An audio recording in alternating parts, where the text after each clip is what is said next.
আপনারা দেখেছেন Facebook social মিডিয়ায় একটা খবর যে এক দেশের একজন উনি হজে যাবেন, উনি যখন এয়ারপোর্টে গেছেন, যাওয়ার পর ওনার কাগজপাতি বা বিভিন্ন জিনিস নিয়ে একটু সমস্যা দেখাইয়া ওনারা আটকাই রাখছে। কিছু সময় পরে উনি যখন এগুলো দেখলো সব ঠিক আছে, ওনাকে ছাড়ছে, এমন সময় প্লেন উড়ে চলে গেছে। তো উনি বলছিলেন আমি আল্লাহর জন্য হজ করার নিয়ত করছি, আল্লাহ তাআলা আমাকে নেবেই। উনি এয়ারপোর্টে গেছেন, সেই বিমান আবার ঘুরে আসছে, আয়সা আবার মানে নামছে নাইমা, তারপর তারা না নিয়ে আবার রওনা হয়েছে। এরপরে আবারও সে বিমান ঘুরে আসছে, বিমান যাচ্ছে না, যে কোনো ডিস্টার্ব দেখা যাচ্ছে। এরপরে যখন ওখানের যিনি নিরাপত্তা কর্মী এবং যারা ওখানের নিরাপত্তা ইনচার্জ, তারা বললেন যে এই ব্যাপার, একজন হাজির হয়ে গেছে, ওনাকে না উঠাইলে মনে হয় বিমান যাবে না। তো এই হাজিরে যখন উঠাইলো, উঠানোর পরে আলহামদুলিল্লাহ এরপরে বিমান যেতেছে, ওটা সোশ্যাল মিডিয়ায় ভাইরাল হয়ে গেছে। যখন ওই হাজি সাহেব মক্কা দিয়ে নামছে, নামার পরে এয়ারপোর্ট থেকে তাকে স্বাগতম জানাচ্ছে, তাকে এই অভ্যর্থনা দিচ্ছে, মানে সোশ্যাল মিডিয়ায় ছড়াই গেছে যেরকম একজন হাজিরা রাইখে এরকম বিমান চলে যেতেছিল, দুইবার ঘুরে আসছে। কি দেখছেন না, এটা কি করতে হয় নাই। এই গতকালকে খবর পাইলাম হজ শেষ কইরা আল্লাহর বান্দা রফিকে আলার সাথে মিলিত হয়ে গেছে, অর্থাৎ আল্লাহর সাথে দিদার হয়ে গেছে, দুনিয়ার থেকে চলে গেছে। বলেন না সুবহানাল্লাহ।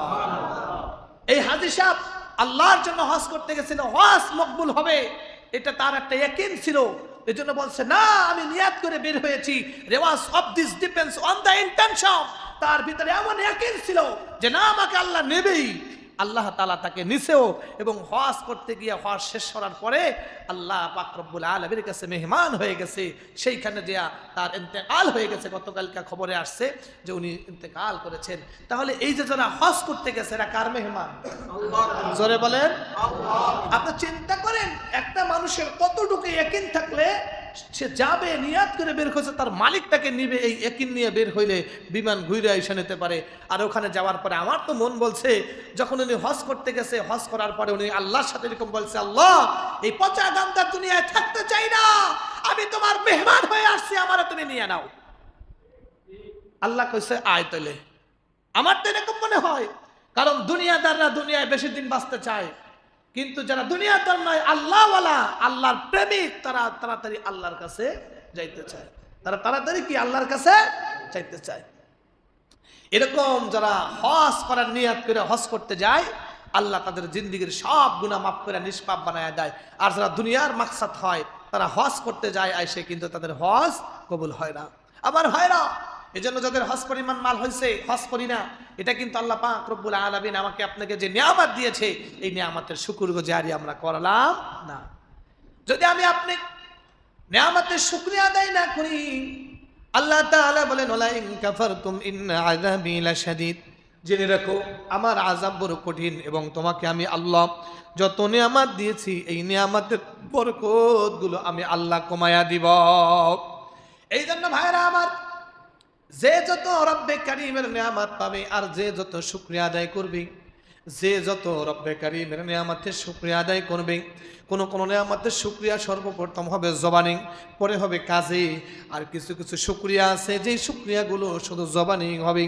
এই জন্য ভাইরা আমার, এই জবান দিয়ে যখন আপনি নিয়ামতের শুকরিয়া আদায় করবেন, যে কোনো নিয়ামত পেয়েছেন, নিয়ামতের শুকরিয়া আদায় করতে গিয়ে বলছেন আলহামদুলিল্লাহ, এই আলহামদুলিল্লাহ আপনার জবান থেকে যখন বের হবে, আমার আল্লাহ কয় বান্দা নিয়ামত পেয়ে যখনই নিয়ামতের শুকরিয়া আদায় করছে, আলহামদুলিল্লাহ বলছে, তো আলহামদুলিল্লাহ বলার কারণে আমি আল্লাহ জান্নাতের ভিতরে তার জন্য একটা বৃক্ষ রোপণ করে দিব। এমন একটা বৃক্ষ আল্লাহ রোপণ করে দেয়, এমন একটা গাছ আল্লাহ জান্নাতে লাগায়া দেয়, যেই গাছটা এত বড় হয়, আস্তে আস্তে করে গাছটা বড় হয়, বড় হওয়ার পরে ডালপালা ছড়ায়, এই ডালপালা ছড়াইতে ছড়াইতে বিশাল হয়ে যায়। আল্লাহ রাসূল বলেন এই গাছটার এরিয়াটা এত বড় হয়, যদি একটা যুদ্ধের দ্রুতগামী ঘোড়া নিয়ে এই গাছের এরিয়া ঘুরে আসার জন্য কেউ দৌড় দেয়, এইটা ঘুরে আসতে সময় লাগবে কম করে হলো 70 বছর। যে যত রব্বে কারীমের শুকরিয়া আদায় করবে, যে যত নিয়ামতের শুকরিয়া আদায় করবে, ওই শুকরিয়ার প্রত্যেকটা সুবহানাল্লাহ আলহামদুলিল্লাহর বরকতে আল্লাহ পাক জান্নাতে গাছ লাগাইয়া দিবে। হযরতে ইব্রাহিম খলিলুল্লাহ তার সাথে যখন মুহাম্মদ রাসূলুল্লাহ মেরাজে, ওই মেরাজের রাত্রে বেলা যখন দেখা হয়, ইব্রাহিম খলিলুল্লাহ সন্তানদেরকে নসিহা করে বলে, ও আমার সন্তান, আমার সন্তানদেরকে পৌঁছে দিও আমার এই বাণী, সেটা হলো জান্নাত হলো একটা মরুভূমি অঞ্চল, একটা খোলা ময়দান, যেই জায়গার ভিতরে কোনো কিছু নাই, একেবারে মরুভূমি যেরকম কোনো কিছু নাই। তো সে দুনিয়ার থেকে যত নেকির কাজ করবে, ওই নেকির কাজের কারণে আল্লাহ তার জান্নাত সাজাবে। একবার সুবহানাল্লাহ বলবে তো সুবহানাল্লাহর গাছ জান্নাতে লাগাবে। 2 রাকাত নফল সালাত পড়বে, তো ওই নফল সালাতের কারণে জান্নাত সাজাবে। আল্লাহ রাস্তায় দান সাদকা করবে, সাদকার বিনিময়ে জান্নাত সাজাবে। ঈমানের বিনিময় জান্নাত পাবে। আর ইবাদতের উসিলায় আল্লাহ ইবাদতের বিনিময়ে জান্নাতকে সাজাবে। ঈমানের বিনিময়ে কি পাবে? জোরে বলেন, আরো জোরে বলেন। ঈমানের কারণে জান্নাত পাবে, আর ওই জান্নাত সাজাবে আপনার নেক আমলের মাধ্যমে। জান্নাতকে সাজাইতে যে অলংকার দরকার, যেরকম ভাবে দুনিয়ায় ঘর করেন, বিল্ডিং ছাদ দিলেই কি বিল্ডিং হয়ে যায়? এই ঘর সাজাইতে ফার্নিচার লাগে, লাইট লাগে, ফ্যান লাগে, জানলা লাগে, পর্দা লাগে, বেসিন লাগে, টয়লেট লাগে, সুন্দর কার্পেট বিছাইতে হয়, টি টেবিল দরকার হয়, সোফা সেট দরকার হয়, ড্রেসিং টেবিল দরকার হয়, ডাইনিং টেবিল দরকার হয়। কথা বলেন ঠিক কিনা? ভাইয়েরা আমার, যদি কেউ খালি ঘর করে ছাদ দেয়, বেশি টাকা লাগে না, কিন্তু ঘরটা সুন্দর করে সাজাইতে গুছাইতে বহুত টাকা খরচ হয়। কথা বলেন ঠিক কিনা? একটা একটা একটা করে যদি খুঁজতে থাকেন, দেখবেন ওই ছাদ দেওয়া আর ফিলার করার 3 গুণ টাকা বেশি খরচ হয়। কথা বলেন ঠিক কিনা? ভাইয়েরা আমার, জান্নাত আপনার ঈমানের বিনিময়ে জান্নাত আল্লাহ দিবে। যার ঈমান যত বেশি তার জান্নাত তত বেশি। যার ঈমান হবে একদম সর্বনিম্ন যাররা, এই দুনিয়ার 10 দুনিয়ার সমপরিমাণ জান্নাত তাকে দেয়া হবে। আর যার একদম ঈমান, এমন ঈমান হবে যে ঈমানের পূর্ণতায় পৌঁছে গেছে, এমন ঈমান যে ঈমানের পূর্ণতায় পৌঁছে গেছে, যার ঈমানের ভিতরে কোনো খুঁত নাই, কোনো ঘাটতি নাই, যাররা পরিমাণ ইয়াকিনের কোনো অভাব নাই। এমন ঈমান, যে ঈমান দিয়া এই জমিনে থেকে এমন ইয়াকিন, যেরকম হাজী সাহেব এমন ইয়াকিন করেছে আমার আল্লাহ আমারে নিবে, ঠিক এরকম ভাবে ইয়াকিনওয়ালা ঈমান যার যত বেশি, তার জান্নাত বড় হবে তত বেশি। এই কারণে ভাইরা আবার, যার ইবাদতের সৌন্দর্য যত বেশি, যার নামাজের সৌন্দর্য যত বেশি, তেলাওয়াতের সৌন্দর্য যত বেশি, দান সাদকার সৌন্দর্য যত বেশি, এমন ভাবে দান করে দুনিয়ার মানুষকে জানতে দেয় না। এমনকি 1 হাতে দান করে আর 1 হাত জানে না। এই দান শুধু করে আল্লাহর জন্য, মানুষ দানবীর বলবে সেই জন্য না। এইভাবে যে যত বেশি এরকম ভাবে নেক আমল করে, এই নেক আমল যে যত বেশি করে, যত সুন্দর করে, ওই নেক আমলের কারণে আল্লাহ তাআলা তার জান্নাতকে ওরকম ভাবে সুন্দর করে সাজায়া দেয়। এমন জান্নাত আল্লাহ সাজায়া দিবে, ইন্নাল্লাযীনা আমানু ওয়া আমিলুস সালিহাতি লাহুম জান্নাতুন তাজরি মিন তাহতিহাল আনহার। নিশ্চয়ই যারা ঈমান আনে এবং নেক আমল করে, সৎ ব্যক্তি হয়, এমন নেক আমল করে, আল্লাহ পাক রব্বুল আলামিনের যত বিধান আছে, যত নেকির কাজ আছে, নেকির কাজের ভিতরে অংশগ্রহণ করে, বেশি বেশি নেকির কাজ করে, আমার আল্লাহ তাদেরকে জান্নাতুল ফেরদাউস জান্নাত দিবেন। এমন একটা জান্নাত দিবেন যে জান্নাতের নিচ দিয়া কলকল কলকল বেগে নহর প্রবাহিত, উপরে জান্নাত আর নিচের ভিতরে দেখা যাবে এরকম ঝর্ণা প্রবাহিত হয়ে গেছে। সুবহানাল্লাহ বলেন। এমন ঝর্ণা, এমন ঝর্ণা, উপরে জান্নাত নিচে ঝর্ণা, সাসা আকাশ আল্লাহ বিছায়া দিবে। তাকায়া দেখতেছে কল কল কল কল বেগে নহর প্রবাহিত হয়ে গেছে। আল্লাহ তাআলা বলেন, যালিকাল ফাউজুল কাবীর। যেই দিন করে তারা জান্নাতে যাবে, ওই কল কল নিচ দিয়ে প্রবাহিত ওই সুন্দর জান্নাত সেদিন যাবে, ওই দিন হবে তার বিজয়ী দিবস। জোরে বলেন সুবহানাল্লাহ। ওই দিন তার জন্য বিজয়ী দিবস হবে, আনন্দের দিন হবে। কারণ দুনিয়ায় কষ্ট করেছে, দুনিয়ায় খায়া না খায়া নেক আমল করেছে, দুনিয়ায় আল্লাহর গোলামি করেছে, ফজরের আজান হয়ে গেছে, আরামের ঘুম ছাড়া দিয়া তাড়াতাড়ি করে ওযু করে মসজিদে গিয়ে নামাজ পড়ছে, যত নেকির কাজ আছে নেকির কাজে অংশগ্রহণ করেছে। আর আজকে যখন সে জান্নাত পাওয়া যাবে, যালিকাল ফাউজুল কাবীর, ওই দিন করা হবে তার কি? বিজয় দিবস। জোরে কন্না সুবহানাল্লাহ। কি বুঝলেন? এই জন্য ভাইয়েরা আমার, দুনিয়ায় থাকতে যে যত আল্লাহ পাকের নিয়ামতের শুকরিয়া আদায় করবা, তোমার ভিতরে যে ঈমান আছে, আর তুমি যত শুকরিয়া আদায় করবা, ওই শুকরিয়ার কারণে আল্লাহ জান্নাতকে সাজায়া দিবে। হাসরের ময়দানে পয়গম্বর আরবী বলেন, জান্নাতি মানুষেরা একটা জিনিসের জন্য আফসোস করবে, আফসোস করবে। সেটা হলো হায় রে দুনিয়ায় যেই সময়টা কথাবার্তায় কাটাইলাম, ওই সময় যদি কথা কম বইলে আর একবার সুবহানাল্লাহ বলতাম, ওই সময় আফসোস করবে, আরে দোকান পারে কত সময় গল্পের সময় কাটাইয়া দিলাম। ওই সময় যে দোকান পারে গল্প না করে যদি আল্লাহর জিকিরে মশগুল থাকতাম, আহারে দুনিয়ার ভোগ বিলাস পাইয়া কত ছোটাছুটি করলাম, ওই সময় যদি ওই পেছনে না ছুটে যদি আল্লাহকে পাওয়ার জন্য আর একটু ছুটতাম, তাহলে আজকে জান্নাতটা আরো কত সুন্দর হইতো। ওই জান্নাতীরা এই একটাই আফসোস করবে, আর একবার যদি সুবহানাল্লাহ বেশি বলতাম, আর একবার যদি আলহামদুলিল্লাহ বেশি বলতাম, আর একবার যদি আল্লাহু আকবার বেশি বলতাম, আর একবার যদি সুবহানাল্লাহি ওয়া বিহামদিহি সুবহানাল্লাহিল আযীম বলতাম। বুখারী শরীফের সর্বশেষ হাদিস, এই হাদিসের ভিতরে আছে আল্লাহ রাসূল বলেন, এমন একটা ছোট্ট কালিমা যা জবানে বড় হালকা কিন্তু মিজানের পাল্লায় বড় ভারী।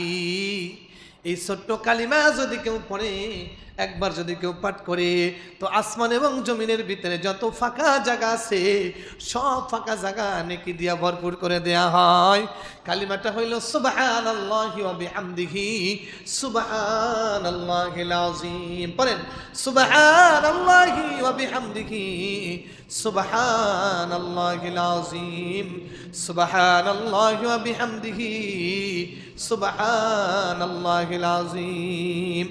এইভাবে জান্নাতের আফসোস করবে, হারে আর একবার যদি সুবহানাল্লাহ বেশি বলতাম, আর একবার যদি আলহামদুলিল্লাহ বেশি বলতাম, আর একবার যদি আল্লাহু আকবার বেশি বলতাম, আরে দুনিয়ায় সময় এমনি এমনি কাটাইলাম, দুনিয়ার জন্য এত সময় দিলাম, আল্লাহর জন্য কেন এত সময় দিলাম না। আর একবার যদি এরকম দুনিয়ায় পাঠায়, তাহলে আর কোনো দিকে ঘুরবো না, শুধু আল্লাহর ইবাদতেই কাটাবো। আফসোস করবে জান্নাতীরা। কি করবে ভাইরা আমার? এই যে নিয়ামত দিছেন, প্রত্যেকটা নিয়ামত দামি দামি নিয়ামত, যাই হোক না কেন, আমি আপনাদের সম্মুখে যেই আয়াতে কালিমা তেলাওয়াত করেছি, এই আয়াতের উপরে আলোচনা করব বলে একটু গুছাইতে গেছিলাম, কিন্তু গুছাইতে গুছাইতে অনেক দূর চলে গেছি, আজকে আলোচনা করার সুযোগ নাই। এটাও একটা আল্লাহ পাকের বড় নিয়ামত। এই নিয়ামতটা বোঝানোর জন্য আমার 2 থেকে 3 সপ্তাহ সময় দরকার। সেটা হলো আমি আপনি আখিরি জামানার পয়গম্বর উম্মতে মুহাম্মাদি হইছি, মুহাম্মদ রাসূলুল্লাহর উম্মত হইতে পেরেছি, এটাও কিন্তু আমাদের জন্য আল্লাহ পাকের পক্ষ থেকে স্পেশাল একটা নিয়ামত, একেবারে স্পেশাল ভিআইপি। শুধু ভিআইপি নয়, স্পেশাল ভিআইপি।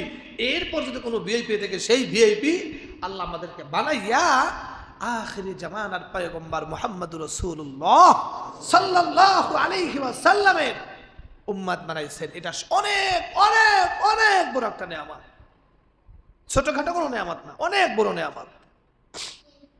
তাহলে আখিরি জামানার নবীর কিছু প্রেমের আলোচনা হবে, তার উম্মতের কিছু ফজিলাত আলোচনা হবে, তার উম্মতের কিছু মুহাব্বত বহিঃপ্রকাশ হবে।